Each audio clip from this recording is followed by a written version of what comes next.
buat bunga? Saya tidak bisa. Siapa buat bunga? Hanya Tuhan saja. Siapa buat burung? Saya tidak bisa. Siapa buat burung? Hanya Tuhan saja. Shalom, selamat pagi. Apa kabar? Baik-baik semua? Ya, kiranya Tuhan memberkati adik-adik. Walaupun masih tetap di rumah, kita belum bersekolah minggu, Tuhan tetap menyertai kita. Oke? Nah, adik-adik, tadi kita sudah mendengarkan Deka menyanyi. Nyanyi apa tadi? Siapa buat bunga? Siapa yang bisa buat bunga? Hanya Tuhan saja. Siapa bisa buat burung? Siapa? Hanya Tuhan saja. Oke, nah sebelum kita mendengarkan firman Tuhan, yuk kita sama-sama berdoa. Semuanya lipat tangan, tutup mata, Tante akan berdoa. Tuhan Yesus, kami boleh bersyukur Tuhan sudah menyertai kami hingga sampai saat ini dengan tidak kurang satu apapun juga. Ini semua berkat kemurahan Tuhan. Bapa, kalau sebentar kami semua akan mendengarkan firman-Mu, pimpin kami untuk kami boleh mengerti akan firman yang akan kami dengarkan. Terima kasih Tuhan Yesus. Hanya di dalam nama Tuhan Yesus kami sudah berdoa. Amin. Yuk, sebelum kita mendengarkan, disiapkan dulu untuk firman Alkitabnya, juga alat tulisnya. Oke? Salomo, raja yang bijaksana. Salomo sangat mencintai Allah, dan ia menuruti nasihat yang diberikan kepadanya oleh Daud ayahnya.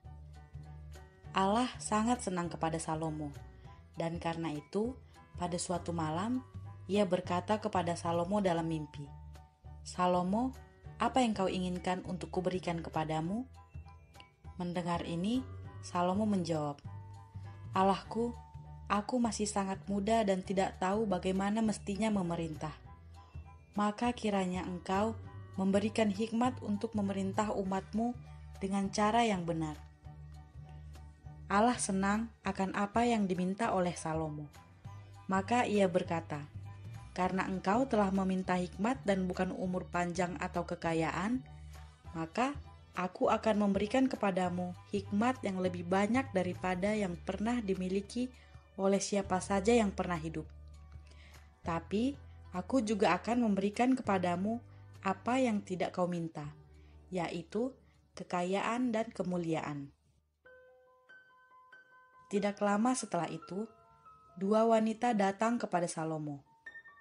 Seorang dari keduanya menjelaskan, "Wanita ini dan aku tinggal di rumah yang sama. Aku melahirkan anak laki-laki, dan 2 hari kemudian ia juga melahirkan bayi laki-laki. Lalu pada suatu malam bayinya meninggal. Tetapi ketika aku sedang tertidur, ia menaruh anaknya yang sudah mati di dekatku dan mengambil bayiku. Ketika aku terbangun dan melihat anak yang mati itu, aku tahu bahwa itu bukanlah anakku." Mendengar itu, wanita yang lain berkata, "Tidak, anak yang hidup itu saya yang punya, dan yang mati ini adalah anaknya."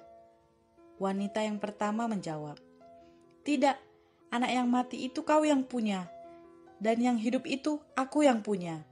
Begitulah keduanya wanita ini bertengkar. Sesudah itu, Salomo berkata, "Ambilkan aku pedang." Lalu dibawalah pedang di depan raja. Kata Salomo, "Penggalah anak yang hidup itu menjadi 2, dan berikanlah setengah kepada yang satu, dan yang setengah kepada yang lain." "Jangan!"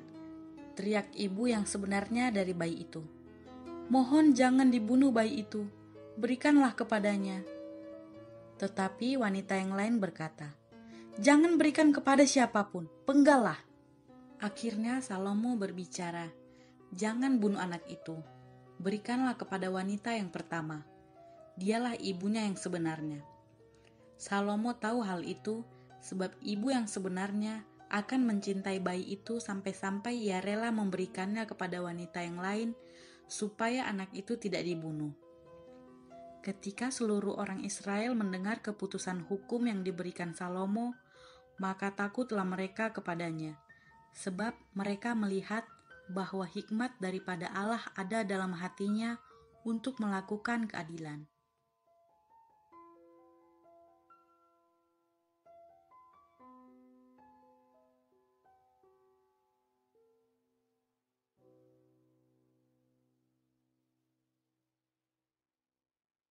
Nah, adik-adik tadi sudah mendengarkan firman Tuhan.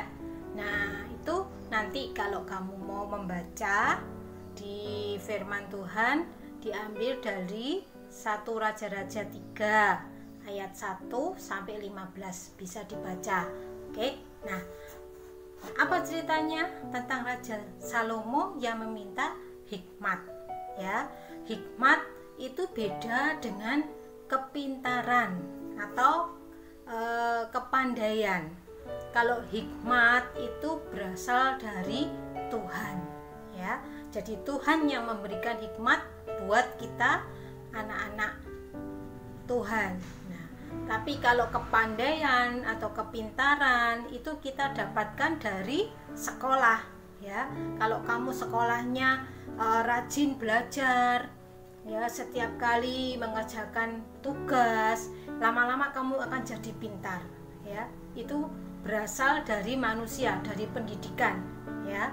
Dan lagi beda dengan hikmat bukan karena kita banyak pengalaman jadi kita tambah hikmat, bukan, ya. Atau karena kita umurnya sudah dewasa kita jadi berhikmat, bukan. Tapi hikmat itu diberikan oleh Tuhan buat kita, ya. Hikmat itu kita bisa tahu apa yang menjadi kehendak Tuhan dalam hidup kita, ya. Itu yang paling penting. Nah, kamu harus bisa harus minta kepada Tuhan hikmat, ya.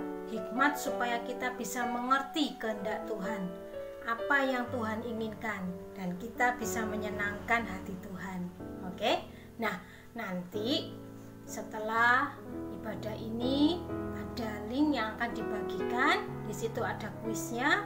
Kamu bisa mengirimkan jawabannya. Oke? Bisa semua? Ya. Tante percaya kamu anak-anak yang pandai semua. Tuhan akan memberikan hikmat buat kita. Dan yang paling penting, ya, nanti kamu bisa baca di Amsal 9 ayat 10 bahwa takut akan Tuhan itu adalah permulaan hikmat. Jadi apa? Kita harus benar-benar sungguh-sungguh di dalam Tuhan, takut akan Tuhan, ya. Ya, yuk kita akan sama-sama berdoa. Kita akan tutup kebaktian. Yuk sama-sama berdoa. Bapa di surga, kami mengucap syukur kami bisa mendengarkan firman-Mu, kami boleh mengerti akan firman Tuhan. Berikan buat kami hikmat Tuhan, supaya kami bisa mengerti akan kehendak-Mu dan boleh menyenangkan hati-Mu. Terima kasih Bapa, berkati untuk adik-adik semua, anak-anak semua dalam sekolahnya. Tuhan, Kau memberkati. Berkati juga dengan orang tua mereka satu persatu. Berkati dengan pekerjaannya, usahanya, Engkau yang mencukupi Tuhan. Biar damai sejahtera, sukacita boleh memenuhi setiap keluarga yang ada. Terima kasih Bapa. Kami boleh bersyukur hanya di dalam nama Tuhan Yesus. Kiranya berkat Allah Bapa, Putra dan Roh Kudus menyertai kita semua. Amin. Nah, jangan lupa nanti dibuat untuk kuisnya, ya. Segera dikirimkan ke Kak Nela. Oke? Nah, sampai sekian dulu. Kiranya Tuhan memberkati. Kita berjumpa sampai minggu depan. Salam.